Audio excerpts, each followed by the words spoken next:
I've been caught, but I'm keeping on check. And I've been taught, but I'm keeping on check. And I've been broken. Good afternoon, good evening. This is Dov Tuzman. You're back on Equal Footing. Today we're going back to our roots a little bit. Jewish program on a Jewish network. We have a lot of listeners who have kids in religious schools, at least schools where religious instruction is an important part of the curriculum. Many of our listeners in schools that are in the Orthodox or from communities. And I don't want to turn off our non-Jewish listeners, our secular Jewish listeners, because I think this topic applies in many senses to educational challenges that we have today in general.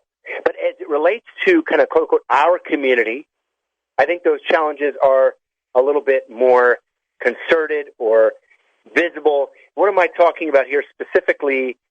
The problem that we confront as educators with kids that don't necessarily fit in to what the school expects of them, what the community expects of them, even what a family expects of them. What do we do when our child is confronted with bullying, aggressive, physical, verbal, even social behavior that is challenging for their mental health, challenging for their performance at school? What do we do as a family with a child or a teen that's dealing with even more salient, difficult challenges around addiction, addictive behavior? Obviously, talking here about alcohol and drugs, but also in terms of social media use, other addictive behavior that can be harmful in an educational context and for the rest of their life, increasing lots of indices of other life challenges. As parents, we also deal with general apathy, of course. I think teen apathy is something that most of us have experienced in life. But as it relates to religious education, what do we do when our child just honestly doesn't have a deep interest in the subject matter, is not connected spiritually and not connected to the life paths that seem to be laid out in front of them? We called tonight's show A Third Way. The question, is there a third way? Religious education for kids that don't, quote-unquote, fit in. And I know at least one of our guests, or a couple probably, are not going to like the way I phrase that. We'll get into that. Who are our guests? Wonderful, committed therapists and educators who are deeply not only talking about but addressing this issue and professionally engaged in the meeting place between religious education and kids that sometimes get called problem kids, but is the problem really the way we're approaching them in this context? Let me start by introducing two guests that have been on the program before. Dr. Debbie Ackerman. Dr. Ackerman is amazing. She's, in addition to being a wife and a mother to 19 children, 11 biologic children, 8 other chosen children. She's a social worker with many years of experience in addiction, recovery, and trauma. Dr. Ackerman did her PhD dissertation on addiction in the Orthodox Jewish community. She's currently on the full-time faculty at the Wurzweiler School of Social Work. She also maintains a private practice. She brings her own personal experience of trauma and loss to her work. I love that Dr. Ackerman is open about that, and also in the public sphere as an inspirational speaker. Building on Torah philosophy intermingled with the 12-step recovery plan, Dr. Ackerman shares her story of devastation and regrowth and of turning tragedy into triumph. Dr. Ackerman, always a pleasure to have you on. Thanks for joining us tonight. Thank you. I'm really happy and honored to be here. And a little apology to our listeners. I am not in studio tonight. You know how rare that is. So our best with the audio here. I want to introduce another repeat guest on Equal Footing, Rabbi Shmuel Green. Rabbi Green is the Director of Student Outreach at the Tikva Fund. He's such a devoted Jewish educator, constantly striving to empower Jews of all backgrounds, not just the Orthodox community, to connect to the richness of Jewish living. He served as the director of education at Rutgers University Hillel, the director of teen initiatives at the Greater Metro West Jewish Federation, the director of the Steinsaltz Ambassador Program, and the New Jersey NCSY coordinator of public school programming in his past.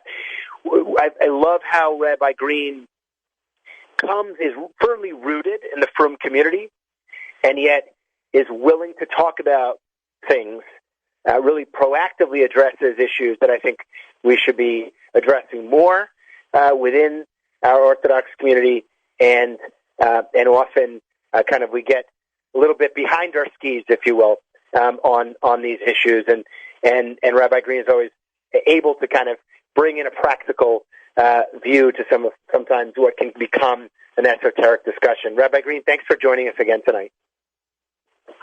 Thank you for having me, and it's really an honor and pleasure, especially to be on the show with Dr. Ackerman, who is a true hero, and thank you for all the work you do.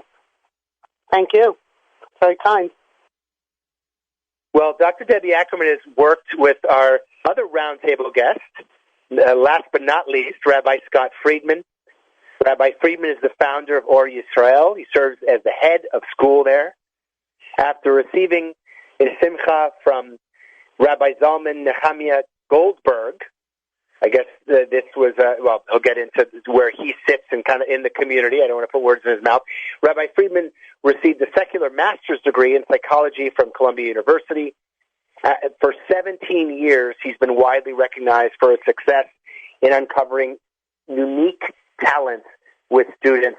He's over the years worked with countless teens and parents to foster meaningful connections, and has a particular personal interest in areas around addiction and recovery. We're having a program in the future that's going to talk about Rabbi Friedman's work at his school, Or Yisrael, and here we've asked him to speak at the nexus of being a religious educator and being a therapist, which really gets to the grain of tonight. And first of all, Rabbi Friedman, thank you for being on for the first time. And with that honor, I'm going to throw the first question to you, and that is the issue of kind of fitting in to a religious education that many of us in the community face as parents, really an issue of educational instruction, or is it an issue of having kind of social work and therapeutic support? Where is, in a sense, the pain point in the traditional religious education system within the Jewish community around dealing or not dealing often with the issues that come up that we've kind of set out at the outset of the program? Hi, thanks so much for having me. I heard your question. I'm not sure exactly how to respond to it. Is your question, is it the educational institutions that are creating difficulty for certain students, or is it the need for more therapeutic intervention? Is that what you're asking? Yeah, it is. Is it a systemic issue in the way that we're educating our children, or is it an issue more that we just don't have alongside our educators the right social workers, the right therapists to understand individual students' needs? That's a great question. I don't think I can give one answer to that. I think each school is different. Each yeshiva is different. I don't know that I can make a broad statement one way or the other. I do think that obviously having people who are, trained and understand people is a tremendous asset and help. And I do think there are things that schools could do better. But it's hard to, in my opinion, at least, to make a blanket statement one way or the other about that. Dr. Ackerman, if you're willing to weigh in on this, do you think the system is broken, or do you think that the yeshivish kind of educational system in general is pretty much working, but where there's a kind of an outlying kids that we're just not addressing in the right way? Okay, so I want to kind of say, first of all, I am not a self-hating Jew. I love the community. I work very hard for the community. I chose Orthodoxy when I was a teenager, and I very much am happy with the lifestyle. If the system isn't broken, it's definitely sprained. Maybe we can call it that. And I don't think it's an outlier. I'm educating my final 11th child who happens, full disclosure, to be in Rabbi Friedman's yeshiva, and I'm very happy that he's there. I think in the early years it's pretty easy for kids to kind of coast. The work's not difficult. It's easier to kind of make it. And I think that there are certain learning issues that just really don't get addressed or don't get addressed properly. There's not enough resources. There's not enough individual attention to these kids. And then as they grow older and older, it becomes more difficult, and then that's when they start falling through the cracks. And with that, then there should be more psychological or social work approach to advocate for the kids, to get them the services they need. And then in some of the schools, in more of the Haredi world, I think there has to be more choice of what those kids can do.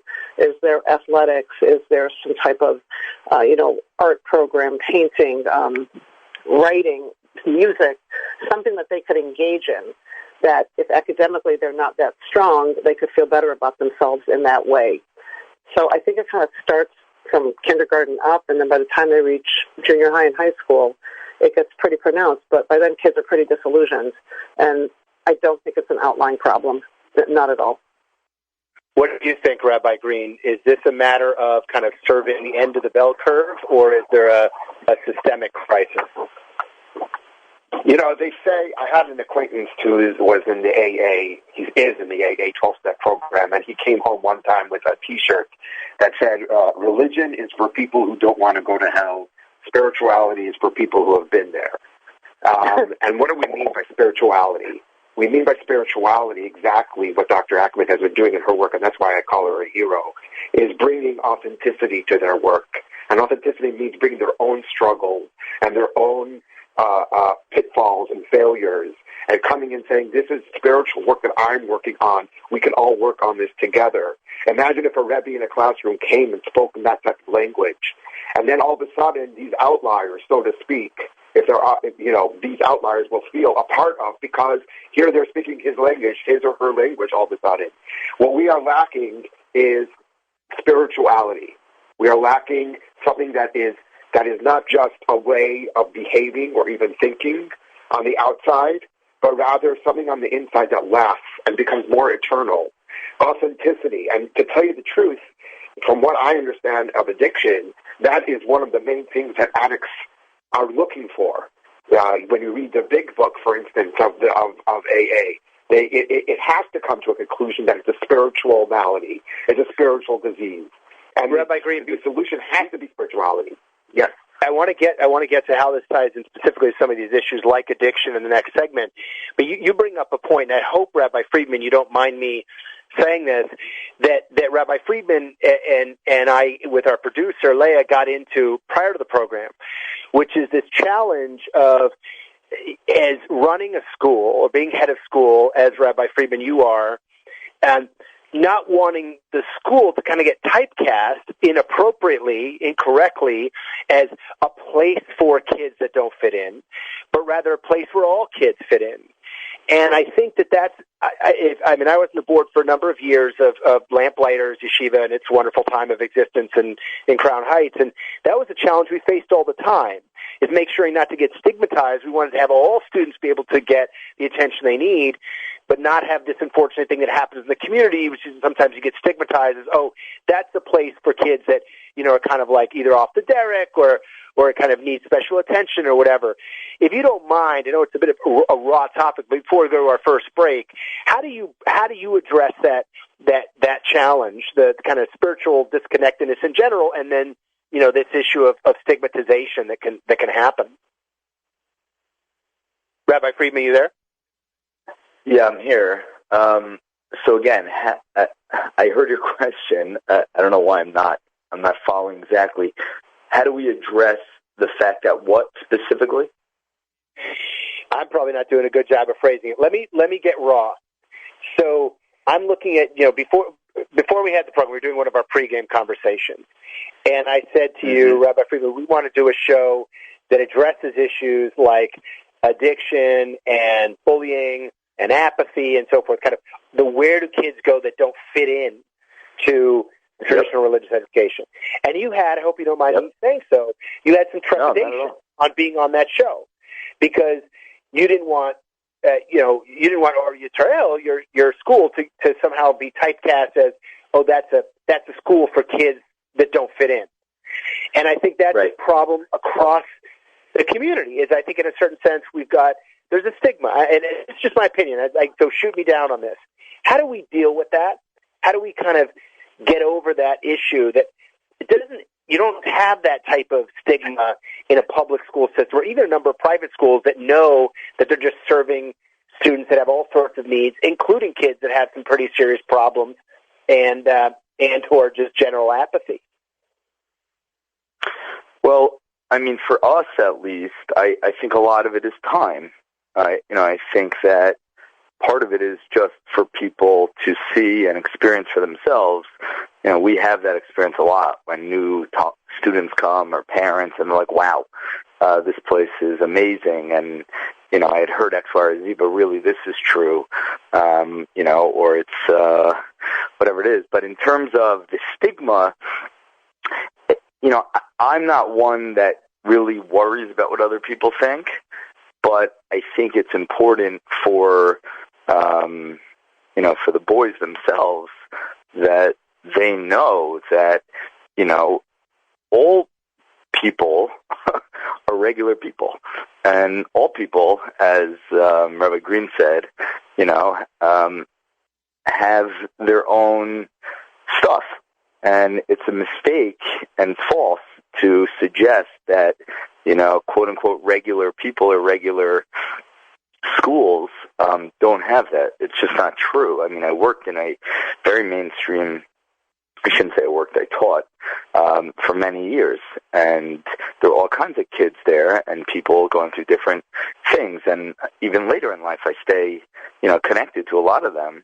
And regular people have regular stuff in their lives, and I think it's a terrible mistake for people to view themselves or others differently due to that. And I guess my main thing that I like to express is that, if anyone went through that person's personal stuff or struggles or normal things that they went through, they would look and feel exactly like that person. So, I think it's kind of short-sighted and, really misplaced to think of people in that way. Yeah, and that's the point of tonight's program is to, listeners that are dealing with these issues in their family or proximate to their family to hear about points of concern, points of help within the existing system without having to feel the need that, okay, well, now my child needs to completely go outside of our traditional educational system to get the support they need. Participate in this conversation with Dr. Debbie Ackerman, Rabbi Shmuel Green, Rabbi Scott Friedman. We're talking about religious education when the child doesn't necessarily fit in a way that's a struggle to find the right words for that, but it doesn't fit in on the way we generally would think about the standard path of development and the challenges along the way. Share your stories. Ask your questions. Tonight, because we've got a full house and I'm not in studio, encouraging text or WhatsApp questions or comments to our guests. The number is 917-428-4062. Please don't call that number. That's for texting in questions or comments via SMS or WhatsApp, 917-428-4062. If you really want to get on the air live, just be patient because our radio engineer is alone in the studio, so let it ring. But the number to call in live is 718-303-9090. That's 718-303-9090. We'll be right back.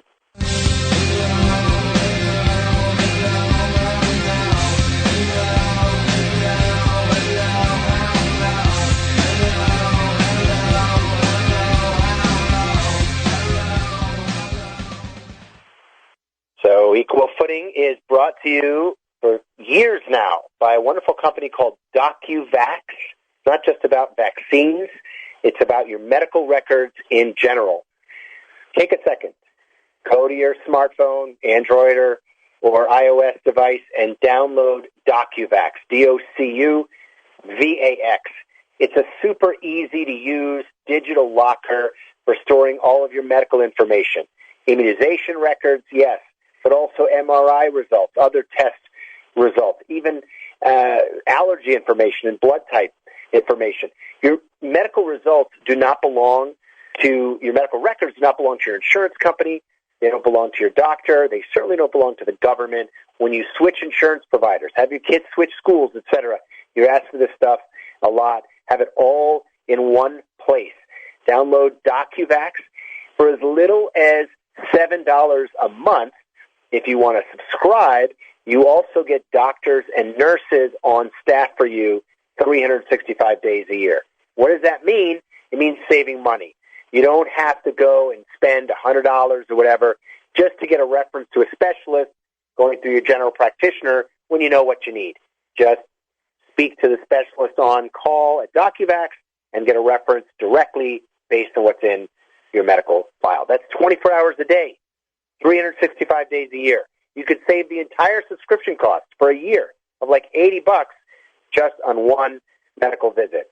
So download DocuVax. You can also go and do it online at DocuVax.com. And finally, if you're, for example, a school administrator or you have a small business and you want to sponsor a group, you want to sponsor your employees or affiliate members to get group discounts, you can call 833-859-1933 and mention that you heard about DocuVax on Equal Footing. That's 833-859-1933. Operators are standing by. I've been caught, but I'm keeping on check. And I've been taught. Okay, you're back on Equal Footing, and we're talking about, and I know all three of our guests are going to cringe when I say this, we're talking about problem kids. We're talking about kids, and why do I say that? Because often the community says that. So I think if we don't have a raw discussion, we're not going to really get to the heart of the issue. Dr. Ackerman, we looked at a bunch of stats for the show, something in the vicinity of 5%. Some people say 4%, up to 7% of kids, of teenagers, 12 to 17, have a diagnosed addiction to alcohol and drugs. Well, first I want to start with busting some myths here. Do you think that's a similar percentage in the frum community, or do you think that's less of an issue for us, so to speak? I think it's probably more of an issue because we have a lot of underreporting, to be perfectly honest. We definitely have an issue, and kind of circling back to what Rabbi Green said, and he's 100% right, with the lack of spirituality. We are a very wonderful nation that is full of chesed, but we are extremely judgmental in several areas, including what addiction is. And we're very stigmatized, because we do stigmatize. And that's where families and kids feel really badly about themselves, and that's when they go away and they stray. We have very, very high ideals. We set perfection as a standard, and the 12-step program says progress, not perfection. And we don't really, I don't think we're really adhering to what we call Hanach Lanara Pidarko, you educate every child the way they are, or like Howard Gardner says, the theory of multiple intelligences. And these are the things that we need to do. We need to educate the community. Everybody is an equal. There's no problem kid. If you want to look at problem kids, then I suggest you go look at problem systems. The kids aren't the problem. So, Rabbi Green, what do you do with what do you do when a family gets to that point that Dr. Ackerman is talking about, where they feel like they have to their kid has to kind of go away? Is that maybe it is? I don't want to have judgments about that. Is that the right path? Your kid's dealing with addiction. You're not getting the services you need in the yeshiva system. You send your kid away. Is that what you should do? It's certainly what happens a lot. I don't. That is the situation. Every case is its own. It has its own answer. But I want to say something about problem kids. I don't think we have problem kids. I think we have We all are problem kids. We've got a problem, and the problem is called Judaism. And it's not a new problem. It's a problem with, on the one hand, we're coming up to this holiday called, I said this to Leah the other night, we're coming up to this holiday called Pesach. On one hand, we have Passover, which is going through and breaking through barriers, correct? On the other hand, we have in the same night Seder, very orderly, very in a mold, everybody has to function in a certain way, and to put those two together is a problem. It's a problem for everybody, our own expectations about ourselves, and then the realities of our lives. Everybody has this problem. The only issue is that can we be honest about it and understand that there isn't such a thing as a problem child. Rather, we all got problems. We all have problems. Should a person be sent away? That is a question. So many factors have to come into be considered. Is he a danger, or is she a danger to other people? Is it not good for them, etc.? But in my experience working with educational institutions, I'm going to say it, I'm going to give a shout-out to the high school that I went to, which was very progressive regarding these issues. It was created by Rabbi Adin Steinsaltz. It's Makor Chaim, the high school in Israel, and I know that the Rosh Yeshiva, Rav Dov Zinger, who's been brought on the scene in America to try to train other educational institutions about these issues. But one thing he for sure said, if I ever have to kick somebody out of the school, it is my responsibility to figure out where they're going. So it's not about the institution, it's about the student. And sometimes the student is not right for the place. But that doesn't mean that we all as a community have to figure out, so where is the right place? And that makes a child, a kid, a teenager, whatever it is, feel taken care of. On the contrary, if I'm telling my child, this program isn't good for you, and I've said this to many in my experience and my work in informal Jewish education, this program isn't good for you. There's another program that I know of that maybe you should go to. Yeah. It's a whole different attitude. Yeah, that doesn't get said enough. Child-centric and not the institution-centric. Rabbi Friedman, I want to do a better job this time of asking you the direct question. I think it's really great work that you're doing at Or Yisrael, and I want you to have an opportunity to talk about it a little bit on the air, because you took smicha from a traditional Orthodox framework, but you're also allowing in an educational context for there to be very different educational experiences. How have you kind of cracked this nut in your current school? Yeah, thank you. That's clear. Sure. So I could tell you when I was growing up, I was very disinterested and disengaged from my learning or whatever religious Jewish experiences I had. I was really not interested at all. I was disinterested, certainly. And I personally experienced in different places that I went later on a more informal style of learning, and places where I was able to explore for myself and be myself and have my own opinions and, go through them without being judged or graded or controlled or manipulated in that conversation. And I then worked in a very traditional setting, and I just felt that kids in that setting, or not kids, teenagers, young adults, that they were going through a lot of the motions, but really just to please the people around them. It was very hard for them to access any inner spirituality or connection in any kind of meaningful way for themselves. In fact, they didn't even see the connection most of the time. So we removed we removed tests and grades and homework from learning. We don't force young adults to daven, to pray. We give them the space to come to that on their own terms while we support their experience. So, and I think Rabbi Friedman, go ahead. Can the kids are opting in effectively to the religious education? Definitely. I mean, my perspective is that if you're someone who's motivated, you're opted in anyway.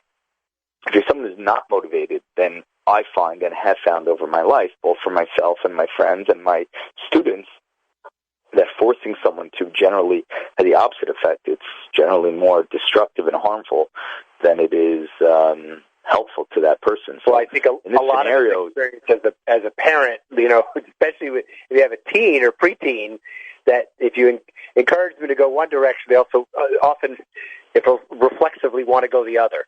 So I definitely, get intuitively how the opt-in model would work. Do most kids opt in, though? I would say that most kids opt in to some extent, and everyone has a different level of that extent, just like adults do, right? I mean, you have people who are sitting and learning in Kollel, the whole day, and then you have other people who might learn one Seder, you have other people who might learn Daf Yomi, you have other people who might do Shnai Mikra, you have different levels. You have some people who learn Night Seder, different levels for adults as well. And you have some people who go to, every minyan. Some people go to some minyanim. Some people only go to Shul and Shabbos. Adults also have their own, have made their own decisions. So, I believe that by giving kids space to experience it on their terms, and not just that, but, in an environment supported by people who are passionate, about their Yiddishkeit, their Judaism, their connection, it allows them to realize that this is for them and about them. And at the end of the day, they're going to have to make those decisions for the rest of their lives. And we have found that, yeah. I think this is going to be very interesting. I'm waiting to hear some of our listeners' reaction to this, because it certainly, as an adult, you have that we clearly choose the way our Yiddishkeit kind of manifests in our lives. But I think a lot of us come from that background of you don't get that choice when you're in yeshiva. You that's the time where you get all the information and instruction you're supposed to. You can kind of opt in later. But we have to take a break. I want to come back to this topic and get your reactions. Maybe Dr. Ackerman and or Rabbi Green, you can kind of put on your kind of traditional hat, channel somebody else in your thinking on this, and play the devil's advocate to the wonderful work that Rabbi Friedman is doing. We'll be right back on Equal Footing. We're talking about religious education for kids that don't always, quote unquote, fit in. We're joined by Dr. Debbie Ackerman, Rabbi Scott Friedman, and Rabbi Shmuel Green. We'll be right back.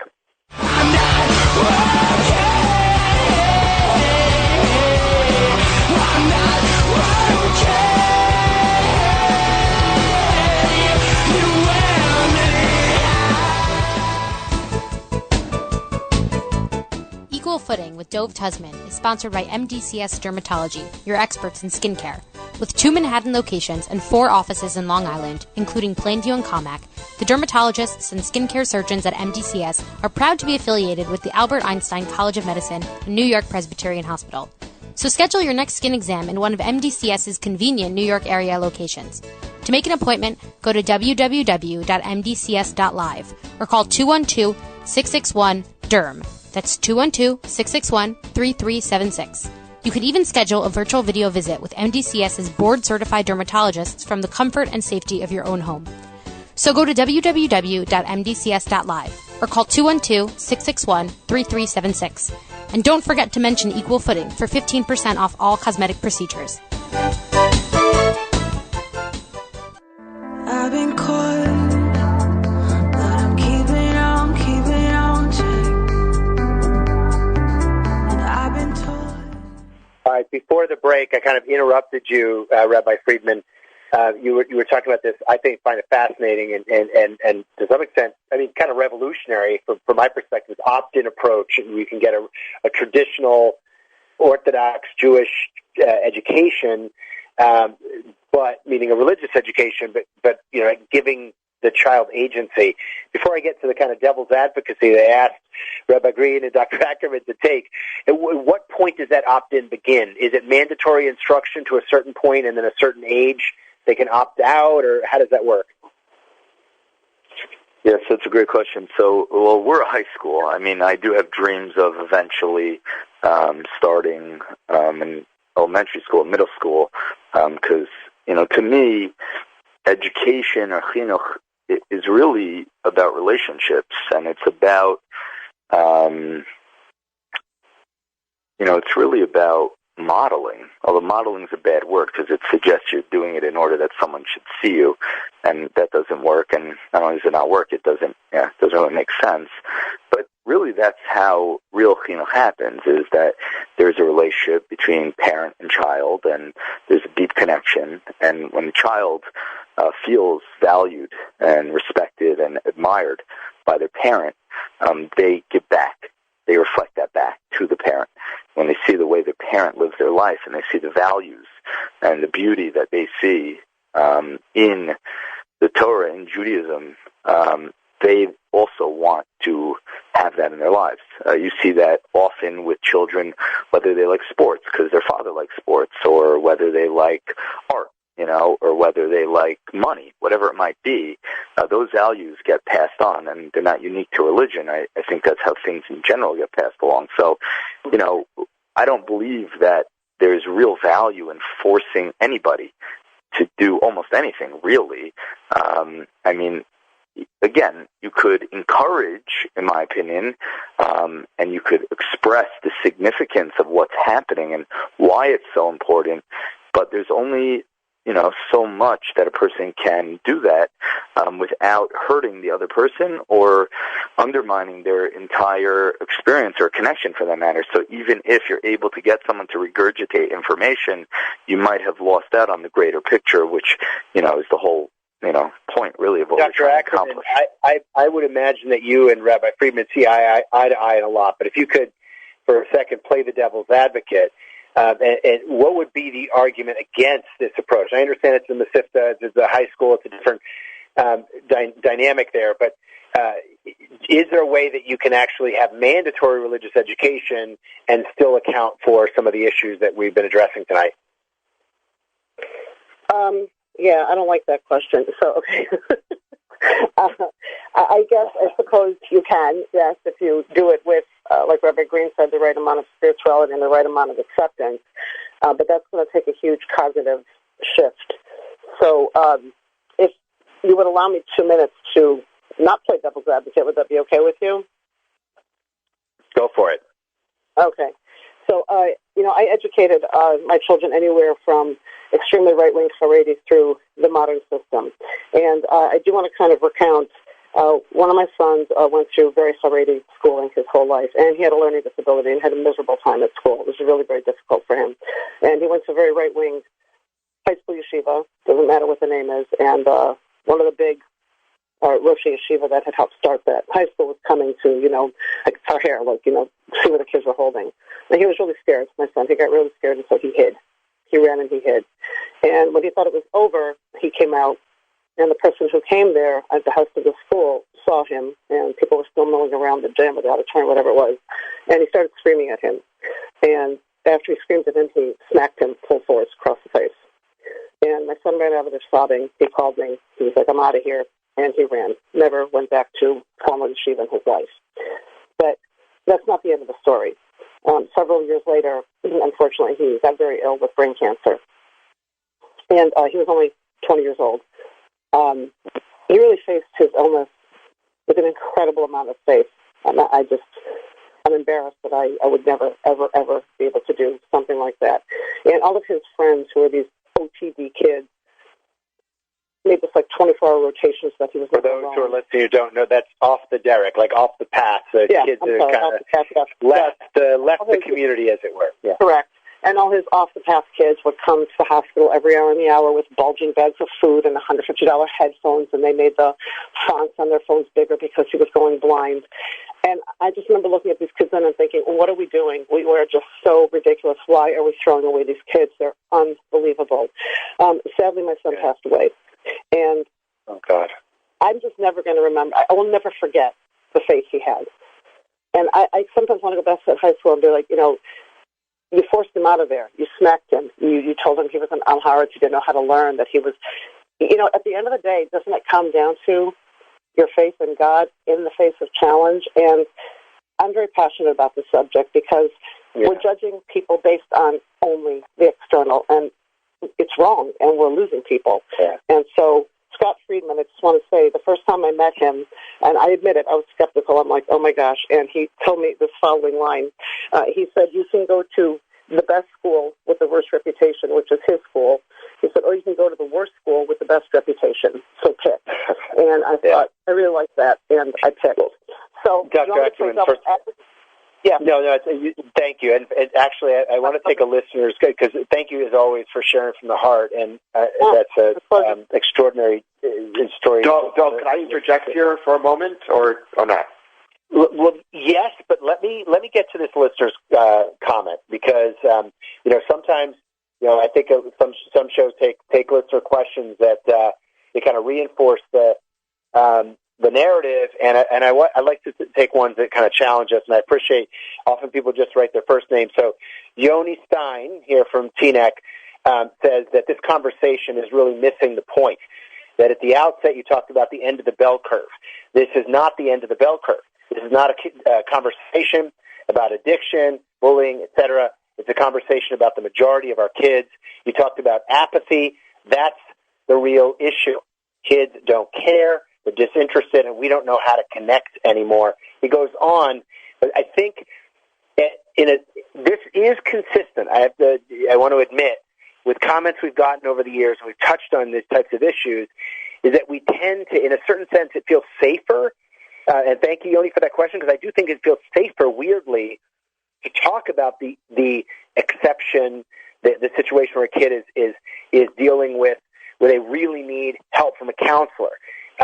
But there is also the silent majority, if you will, of this kind of disconnection, and that then leads to those outlying experiences, and I guess what a therapy would call co-occurring disorders or whatever. So, I mean, anybody of the panelists here can address this. But Rabbi Green, what do you say to Yoni Stein? First of all, do you think we are missing the point here? I think you're absolutely missing the point. I think that we're going here to very extreme examples of slapping and stuff like this. I don't think there is a contradiction at all whatsoever between forcing somebody to do something, to practice piano, for instance. Let's take it out of the Jewish and religious part. I mean, this is about life. There's certain things that we expect ourselves to do as adults where we don't have choice. There's certain things we expect our children to do when we make them do it and toil, and then they get the pleasure. And this is not a devil's advocate. This is truly what I believe. And at the same time, you can have a relationship. I want to give a quick example. I had a good friend in high school, again, in the Makor Chaim High School, and he was very honest that he struggled. I hope I'm not offending anybody, but he was struggling with masturbation, okay? And he couldn't stop. And he wanted to stop. And nobody was telling him to stop, but he couldn't stop. And who is the first person he felt comfortable to speak about it? Rabbi Steinsaltz himself. Now, Rabbi Steinsaltz was a very rigid person, and he demanded a lot from us, a tremendous amount, academically, mentally, emotionally. It wasn't just do whatever you want to do. That would be the last thing Rabbi Steinsaltz would tell anybody in the world, just do what you want to do. But for some reason, the boys in this school, the person that they felt, a person like that struggling with an issue like that could be stigmatized, you would think, and is stigmatized, the person he felt most comfortable to speak to was Rabbi Steinsaltz. But why? Because Rabbi Steinsaltz did model, here I am, this is what you see, this is what you get, I could talk about anything, and it's not a free-for-all that everybody can do whatever they want. It's a harsh world out there. We have to practice. You have to get good at something. It's going to take a lot, including Judaism, including spirituality. The 12-step program is not easy. Spirituality is not easy. Meditation is not easy. It's something you have to work at. It's avoda. It's work. It's toil. But the thing is, if you have people around you that are authentic and can share about their own struggles and their own issues and their own work and their own toil, then there's no contradiction between, so to speak, forcing people to do things and to choose. It doesn't have to be either or. And that's the subject. Rabbi Green, I would argue. I appreciate, as always, your authenticity and willing to get in the arena. I would argue that and please, Yoni, I hope you're still listening. Help us fill in the gaps. I would argue that what this listener is saying is actually you're still talking at an extreme. What about the kid who wants to, more than anything, be a civil rights lawyer, and they're brilliant? And they could be, they're getting great training and argumentation through yeshiva's education. What if they're just disinterested in a lot of what they might feel is dry or just doesn't speak to them. But they've got a different. Then it's a beautiful neshama that's surrounded in the Jewish community by all. They're totally ingrained in the Jewishness, but they're just not nourished and spoken to in a traditional educational environment. To me, that's having been sat in a board for years of a yeshiva in Brooklyn and kind of hearing the listeners.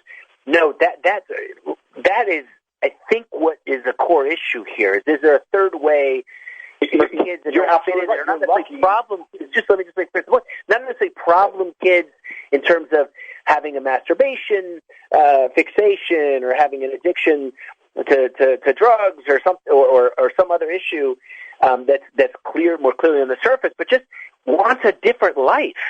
And how do you speak to that child? You're very lucky that you're encountering a child that's passionate about something. Sorry, I just wanted to jump in for a second. I really admire Rabbi Green's passion, but I have to say those aren't extreme cases. I've been doing this since 2008. My practice is full, as is everybody else's that I know, and 90+% of the people that end up in addiction and on my couch and others have had a miserable experience at school that was really shaming and had corporal punishment. It's changing now. It's changing now because the new generation is demanding the change, and they're not going to let their kids go through it. And for the kid that wants to be a civil rights lawyer, that's where I'm kind of saying, like, it's Hanach Lenar El Pi Darko. He has an neshama that wants to do something amazing. He has an neshama that wants to do what Judaism tells him to do, which is to stand up for people that need advocacy. And I believe that the Torah has the solution for this apathy and for this lack of spirituality. We can't just keep judging kids by their external and what they're able to intellectually produce. The Torah addresses that. And I think we have to find the lessons in the Torah that we have to combat whatever that issue is in our generation: apathy, lack of spirituality, trauma, all of it. It's all there in the Torah. So we have to change with it. And we have a Masorah, we have a background and a history that will let us. Dr. We're going to have to take one more break, guys. I'm sorry.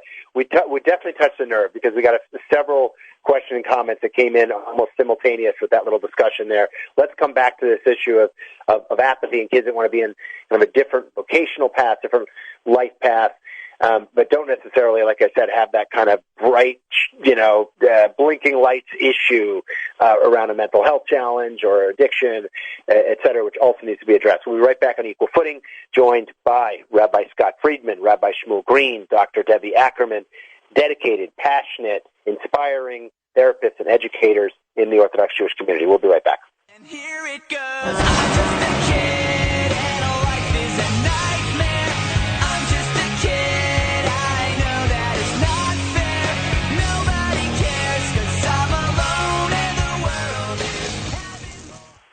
Okay, look, on Equal Footing, we try to address those issues that sometimes can cause shame, that are hard to talk about, but need to be talked about, that you shouldn't be ashamed about, and that for which often there are many other people, I'm mush-mouthed tonight, I'm also suffering from a cold, suffering from the same issue and looking for help. And one of those issues is erectile dysfunction. Manhattan Medical Associates has been a sponsor of this program for a couple of years, and they do amazing work. And I can tell you they do amazing work, both from what I've read, what I've researched, but also what I've heard in direct feedback from folks that have used their therapy. Erectile dysfunction can affect emotional health in couples. It affects almost 2/3 of men in their lifetimes, and there are solutions that don't have side effects and don't involve those expensive blue pills that many cannot take because of comorbidities, other issues. Manhattan Medical uses a therapy that's been around in Europe for many years, more recently in Canada, and most recently in the United States. It's called Gainswave therapy. It is non-invasive, it is surgery-free, it is painless, and it is enduring. There are no side effects, and for the vast majority of patients, including patients all the way into their 80s, there are wonderful results. Check out Manhattan Medical's Gainswave therapy for ED. You do not need to be in Manhattan. You do not need to be in the New York area. You can get a telehealth consultation, look at me tonight, from anywhere in the United States. And if you mention you heard about it on Equal Footing, you get that free. That's a free consultation, which is a real value. That's a $250 value if you do not mention that you heard about Manhattan Medical's ED therapy on Equal Footing. Waiting for the number? Get a pen. Call 888-ED-CURE-9. In numbers, 888-332-8739. This is the number for Manhattan Medical's Gainsway Therapy for Erectile Dysfunction. Get a telehealth consult for free. If you mention you heard about it on Equal Footing, that's a $250 value. Last time, call now. Operators are standing by. 888-332-8739. I've been caught, but I'm keeping on check. And I've been told. Okay, we got a lot of input. It always happens right at the end of the program. I interrupted somebody before the break there. Who was speaking? We got a lot of listener input too, so I do want to get to a couple of listener questions. I think. Okay, that was good. Go for it, Right. Dr. Ackerman. I want to just ask Dr. Ackerman a question or come back. There's many, many schools in the modern Orthodox world, including in Rabbi Scott Freeman's school, that they have not had corporal punishment for a very long time, at least a generation, and there's still addicts coming out of it. What are we missing here? What are we missing there? That's what I meant by extreme. Wait a second. That's what I meant by extreme. I'm saying that that's not the sole cause. You're right. You have many people in your practice that are coming in because that happened. But you probably also have many people coming to practice that it didn't happen to them, and they're still addicts. Like we say, right? Like it said, it's the great equalizer. Right. And so what is happening, what is lacking, and what's lacking is explicitly said in the big book, spirituality. It is authenticity. The to be able to speak your mind. Spirituality is the cure for somebody that comes in with addiction. What people fail to realize is that addiction and trauma are married to each other. And when children suffer any type of abuse, physical, emotional, sexual abuse, they have a pretty straight shot to becoming addicted to one or more things in their adult life. And that we know. And it's not that all people with addiction have had abuse, but over 90% of people with abuse will become addicts. So you want to address it at a macro level, you need to start to address that. And there's a lot of abuse out there. That doesn't mean we're bad people. It means we have the same psychosocial problems that anybody else does, and we know how to deal with them, and we will. But you can't discount the facts and the literature and the research that's out there. I'm not, and I agree with you completely. And the question is, though, what is our conversation here about? It's about those extreme, not extreme, you don't call it extreme. It's not extreme. It's not the trauma. It's not extreme. You're right. The trauma leading to addiction, or are we talking about something like Dove started the whole conversation, something systematic within the system that is more subtle than trauma? Well, I think it's interrelated. All of our systems are interrelated. Everything that we do, what happens at the home, what's happening in the school, what's happening in our community, it's all interrelated. And it goes into a lot of different factors in our lives, everything from economics to pressures to poverty to mental illness to transgenerational trauma to biology. It's all interwoven together. And my kind of point is we have to stop pointing fingers. We have to start being more inclusive and really understanding everybody's strength and value, speaking to it if we're going to keep our communities growing and thriving in a healthy way, and talking about things. I mean, Adrian Stelzos is brilliant and wonderful, but not every Rebbe is Adrian Steinsaltz. And what you talk about, compulsive masturbation, this, that, porn use, drug use, it's a disease. It's not a moral failing. And guys, because we're going to run out of time, and we're going to need to do a series on this, and Rabbi Friedman, you for one have already agreed to be on a future program because getting into some interesting stuff here. I do want to get into gender dynamics here for a moment. Brian from Manhattan writes, I have two daughters. One of them told me at the age of 8 that she wanted to be a police officer. There is no way in the background that I come from that she could get a Jewish education and end up as a police officer. So he goes on to talk about Ramaz and Manhattan Day School, that there are very few options, even within the modern Orthodox community. I'm not sure those are the best options to become a police officer either. But I have to. I have an 11-year-old daughter. I have to imagine that she doesn't go to an Orthodox school or even a Jewish school. She gets her Jewish education outside of a secular education because that's the secular education is a priority in her education, and not everyone will agree with that. But what do you say, Rabbi Friedman, to Brian? First of all, I'm sorry, I should know this ahead of time. I don't know if if it's just boys, but what do you say on the gender issue? And can one of your kids going through Or Yisrael reasonably become a police officer, whether you agree with that life path or not? Right. So first of all, we only have boys. I don't know that I'm, an expert in any way on this topic. I'm not sure. I'm not sure my opinion matters on that specific question. But I would just, if I could comment, I'll respond to this while I want to comment just one thing about the thing we just ended with. I thought that Rabbi Green brought up an interesting question, which is, are we dealing with the fact that schools systematically have an issue, or are we dealing with the fact that addicts have, trauma? And I just want to say schools are just an expression of the community as a whole, human beings running them. And just as all human beings have their stuff and their own personal issues and their traumas that are experienced in the home or outside of the home, in school, in camp, wherever one might go, I think it's clear that it's not schools that are necessarily hurting anybody. There are individuals and there are people that certainly hurt. And even though, yes, I agree that schools are not necessarily, hopefully a lot of them are not hitting kids anymore, I think that there's still kids being hurt.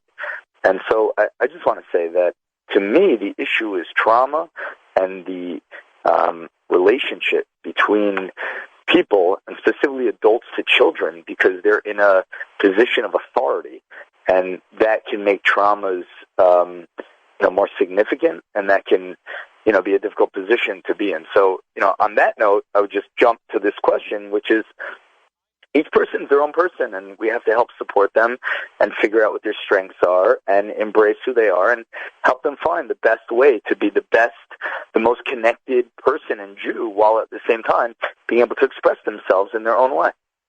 Well, I think that's we're going to run out of time here, but that's the background issue here, is that Brian's daughter is a kid who doesn't fit in the yeshiva system, but where does she go? Is there anywhere even to go to get educated and still get that traditional Jewish education? Last word, Dr. Ackerman, because we're running out of time. Yeah. The last word is, I think what Rabbi Friedman and Rabbi Green are saying are 100% correct. We have a Torah that addresses all of it. Hanachon RLP Darko. You have a daughter that wants to be a police officer. There's no reason she can't be a religious police officer. Our system, our Torah, our Masorah addresses it all. We just have to start addressing it all. Without shame, without judgment. It is what it is. And that's how we're going to get ahead. Address the issue without judging it. There's two places in the world that you don't get judgment. One is the 12-step rooms, and the other one is the cancer wards, and I've been in both. And you can learn from them. In that tragedy, you really can learn how to be non-judgmental. You still have the mic. There's still about 30, 45 seconds. So if you get over the judgment, does Brian's daughter have anywhere to go, though, to get that? She goes to high school, and she goes to police academy. Why not? No, I understand, but what I understand your question. I don't know what school specifically exists, that has what you're asking. I know for boys, we are a very open place where, again, we do. We love and respect each individual and help them find their own uniqueness. And I think we need to do that better for boys and girls. We're going to run out of time. We're going to do this again. I'm very grateful to all three of you, Rabbi Shmuel Green, Rabbi Scott Friedman, Dr. Debbie Ackerman. Hope we'll have you back in equal footing. Thank you. My pleasure. Thank you so much. Be well. Bye-bye. Thank you.